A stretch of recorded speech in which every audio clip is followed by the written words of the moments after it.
Hello! The last time I made a video I was in the jungle swatting tons of mosquitoes off my face. Now I'm in Sucre, and before that I was in Cochabamba and Park Toro Toro. So I'll quickly tell you about those. When I left the animal sanctuary I headed straight to Cochabamba. It was probably a 4-hour bus journey plus about an 8-hour bus journey, so it was quite far. I was going from East Bolivia to the middle of Bolivia.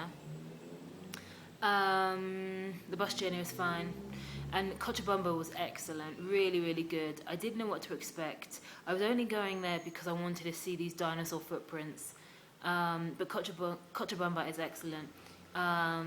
It's not a historical city, so most of the buildings are, just regular buildings, which is nice. I liked it. It had lots of people selling things on the street. It was just quite a chaotic city, but I like that actually.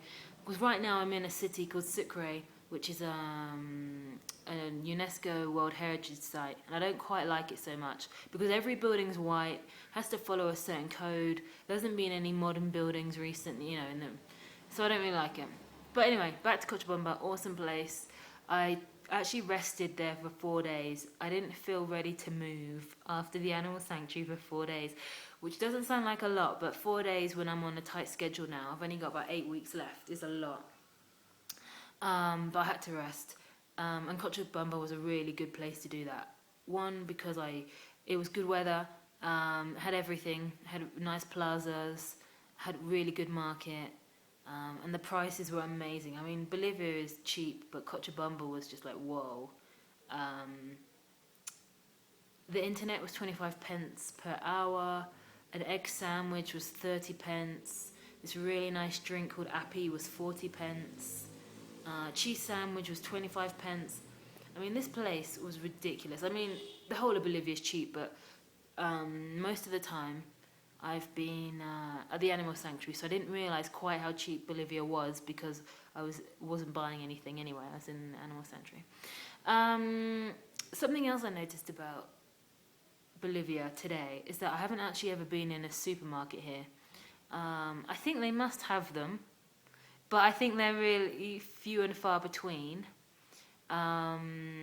Most commonly, you go to like a newsagent or a market, or someone selling something on the side of the road. Like you can get orange juice for 50 pence from someone on the road. And actually, this is the first country I've gladly brought food from street sellers. In Colombia, I swore off it. I brought maybe 2 things from street sellers in Colombia. One, I brought, I think it was called, I want to say empanada, but it's not an empanada. It was a cheese and potato based food product. I brought one, it was a dream. I brought another one like the next day, and I was ill for 2 days. I was really sick, probably the most sick I've been on this trip. So from then on I swore never to eat street food again, and I stuck to supermarkets and like proper chains, like food outlets that had a proper shop front and and a proper interior. So that's what I did in Colombia, Ecuador, and Peru. And then I got to Bolivia, and Bolivia doesn't have obvious supermarkets. Like, I haven't seen one. I think I drove past one on a bus, like a hypermarket, like a really big one, but I didn't get to go in it, and I wouldn't have been able to find it again. So I've not been in a supermarket. I've just been in shops, like newsagents and markets. And yeah, it's brilliant. I haven't been ill, touch wood. Yeah, it's good. You can get everything. Amazing empanadas, which are basically like pasties, for 20 pence. Orange juice, watermelon. Oh, you can get a slice of watermelon for 20 pence. I think that's why I stayed in Cochabamba for 4 days. Because you could just get watermelon for 20 pence, a slice of watermelon. Amazing. Yeah, so I do really like Bolivia, and it's the cheapest country I've been in, cheaper than Venezuela, and I thought Venezuela was cheap, so this place is cheaper. Anyway, that's Cochabamba. So I was there for 4 days, recovering from the animal sanctuary and living it up like a king on my pences. Actually, I had my own room for £3.50, and the cheapest I got was £2.50. My own room. Now, both times I had to share the bathroom. And the first place I stayed in, which was £3.50 a night for my own room. As soon as I checked in, I couldn't wait to check out. I'll be honest. So I kind of judged that one wrong. Like it wasn't clean enough. But the second one I went to, which was £2.50 a night, which was further away from the bus station, that was the secret. Like these places, I don't know if I'll be able to say the word. It's a hard word. It's like alojamiento. It's a word that means budget accommodation, basically. And I didn't even know these places existed until the animal sanctuary, and a friend told me. And I was like, oh my God, I have to go to these places. So it's like alojamentos or something. So yeah, I went to my first one in Cochabamba, £3.50, but I wanted to check out as soon as I checked in. Second one I went to, £2.50, was amazing. It was clean, it was small, it was family run. And what really impressed me, so the main person who I saw was the mother, but I'd also see her two children, her two sons. I'd say one was about 10 and one was about 16. And every day I'd see them washing their own clothes and sometimes doing laundry for the linen. They'd be washing the bed linen. I couldn't believe it. When have you ever seen a child hand wash their own clothes and then hand wash bed linen? I was amazed. And these were really well disciplined children, obviously, but they still played PlayStation in the afternoon and stuff. I don't think it was child labor. It was they were helping their mum. They were being good kids.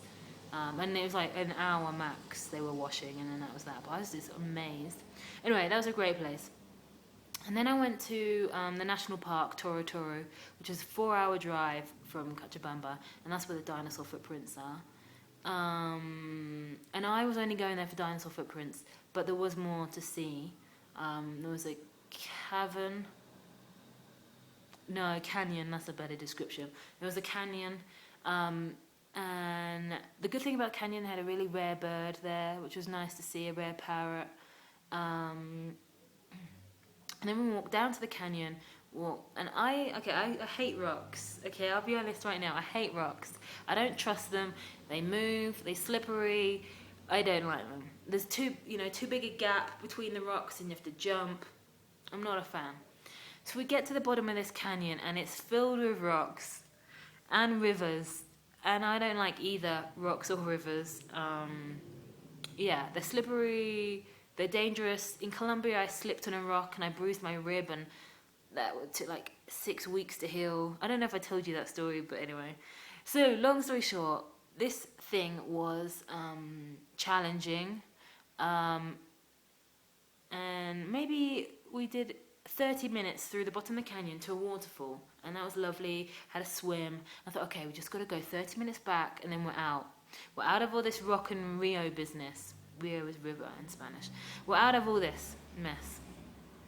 Little did I know, there were 2 ways out the canyon. You either climb 800 steps, which sounds like, oh my God, who wants to do that? Nobody. Or you keep going down the canyon bottom. You just walk along the base of the canyon until you get out the other end. And that does sound easier than 800 steps, until you find out what is at the bottom of the canyon, which is just more rocks, more rivers, and even dead tree trunks. Ay. I probably broke my guide's back. Poor man.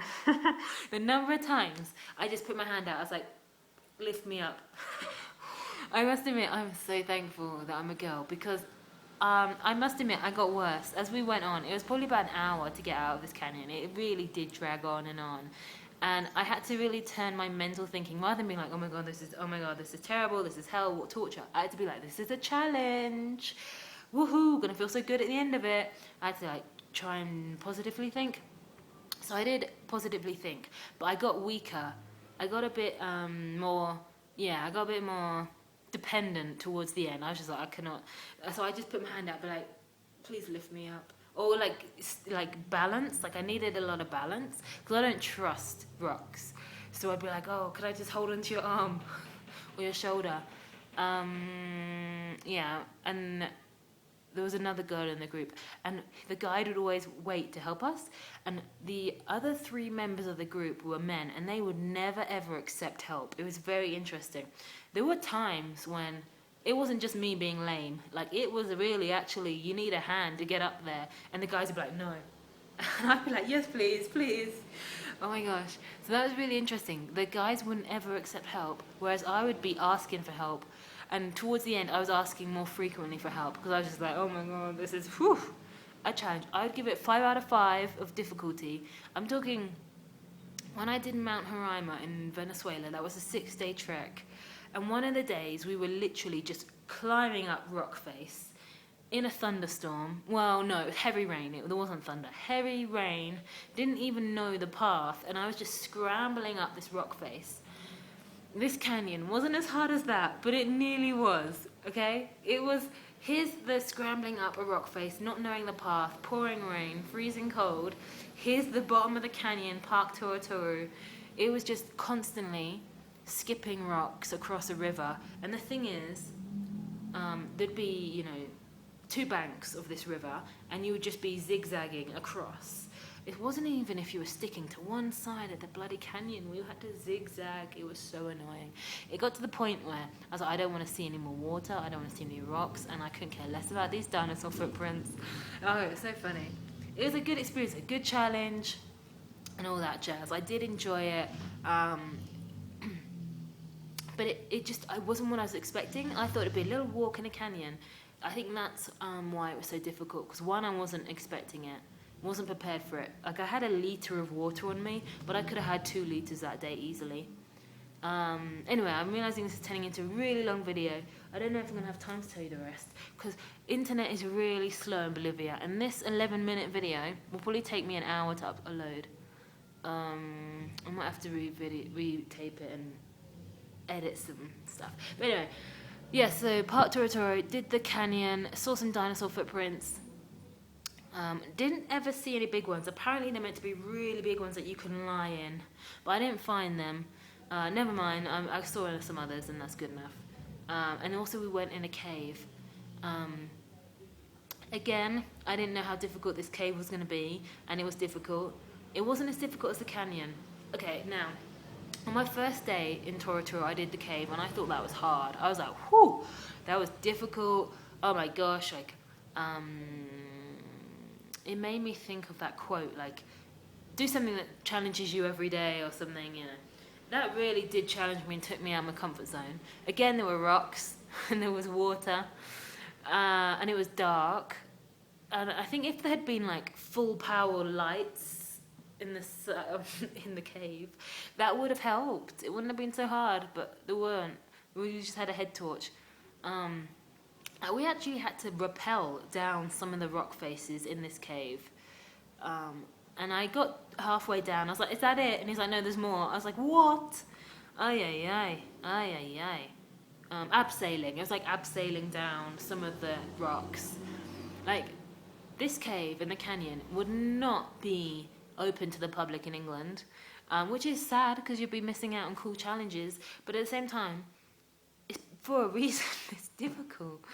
But I got the feeling that nobody got seriously hurt in these things, otherwise they probably would make some changes. But there were some ladders. I did think to myself, God, what was this like before the ladders? Because the ladders look pretty new. And I know they've recently invested a lot of money in the park, so yeah, the ladders probably are new, and before the ladders, there's probably a lot more abseiling. So, yeah, that was a good place. I really enjoyed it. Again, I got a really cheap room, £3.50 with my own bathroom, which was amazing. And then from Toro Toro, I went back to Cochabamba, and then just for the day, literally for 4 hours tops, got some supplies from the market, and then I came here to Sucre. It was a 10-hour bus journey, 8 p.m. to 5 a.m. And I realised at about 7:59, a minute before the bus took off, I was like, uh-oh, did they put my bag on the bus, or am I meant to do it? 9 times out of 10, you put your own bag on the bus and you take it off at the end. But this bus company, they made us check our bags in at 7:30 p.m. So I was like, okay, they take care of the rest. And then I got on the bus, I was like, will they take care of the rest? But I'm like, no, they have to. So I was like, I left it. One thing about buses in South America, children are allowed to share their parents' seat. And when I say children, I'm talking like up to 8. I've seen 8-year-olds share their parents' seat. But what that means is they just squish their child in between you and them. So it's 2 seats, but they stick a child as old as 8 sometimes, or at least as big as an 8-year-old, in the middle. And you're like, really? Really? Really? This is a 10-hour bus journey. Luckily, yesterday, the kid wasn't 8. The kid was probably 1. It couldn't talk and it wore nappies. So it was definitely under 3. Under 2, under 2. It had like 1 word. It could say yeah, yeah, yeah, yeah, and no. It could say 2 words. So yeah, it's probably 1 or 1.5. And yeah, it kicked me a couple of times, but only for like the first 15 minutes. And then the mum laid it on the floor. That's one thing I love about babies and buses. They tend to lay babies on the floor of the bus and let them sleep, and it's brilliant. The kid didn't wake up once. As soon as it went to bed, that was that for like 9.5 hours. It was amazing. I wish I slept that well. I wish I could sleep on the floor. I'm considering it. Anyway, so I spoke to the mum for a little bit at one of the break stops. She has 10 children. That's her youngest, and her oldest is like, I think she said 18. But sometimes people assume I can speak Spanish. I can't. I understand a few things, a little more than I used to, but still not a lot. And she was rapidly talking, and I was like, oh my god. So she has 10 children. 2 sadly died. I did understand that. And something interesting, I don't know how she got on the subject because I couldn't understand everything she was saying, but she did start talking about education, and she was saying how she didn't go to school because her mum said women don't need to go to school, and only sent her brothers to school. So that was interesting. But yeah, so luckily that was a small child and it was put on the floor. I have had an instance where it was a bigger child, maybe like 6, and I was like, this is not happening. So I got up and moved. Because the thing is, in South America, you are allocated a seat, and buses tend to be full, so you can't move. And people come along and check you're in your seat. It's not like England where you can sit anywhere. So as soon as the bus started moving and they checked us in our seats, I moved. Thank God the bus wasn't full. It was a bus going from Colombia to Ecuador. And I was like, I'm not sharing 2 seats with 3 people. That's just not happening. Actually, something else I've seen, and I can't remember what country it was. I think it was... I want to say Ecuador. I saw someone, a man or woman, smuggle their child onto the bus. That was interesting. So, poor child. You tend to get on the bus, say, 30 minutes before departure time. And so for 30 minutes, this kid had to hide on the floor, in between, like, his mum's feet, covered by a blanket. And then as soon as they checked us all in our seats and started the bus, the mum finally let the kid up for air, and it was quite a big kid. It was so funny. I think that was the 8-year-old. That was the big 8-year-old. And then because it was 2 grown adults, they laid the kid across them. Poor thing, it was so uncomfortable. You could just tell. But I guess bus travel can be expensive. That makes me think it wasn't Ecuador. Maybe it was Colombia. Because Ecuador bus travel was actually one of the cheapest places I've ever seen bus travel. The rule in Ecuador is it's $1 an hour. So if it's a 4-hour trip, it's $4. Anyway, so yeah, now I'm in Sucre. It's a white city, UNESCO protected. You can't build anything new. So it's a bit pretty, but not really my style. So I'm only going to do a few museums and then I'm leaving. So I'll leave tomorrow and I'll go to Potosi. Potosi is famous for silver mines. It used to be a really wealthy city, one of the wealthiest in the world, and then I guess it ran out of silver and now it's only got a little bit left. So the mines they have now are like some of the worst conditions in the world. And I was actually in 2 minds about whether I should go or not, ethically. For a long time, I was like, I'm not going, it's not fair. It's taking advantage of the mining quality situation, and that's not good. And it's also, not only is it bad for the miners, it's also bad for the tourists. Like, you could get trapped in the mine, yada yada yada. But then I spoke to somebody who lives in Potosi and has lived there for 20 years, and he's like, no, you should go, it's really good. So I'll go. And then I'll go to uni, which has salt flats. But anyway, I've got to hurry up. So it's a 20-minute video. It's never going to load. Ciao.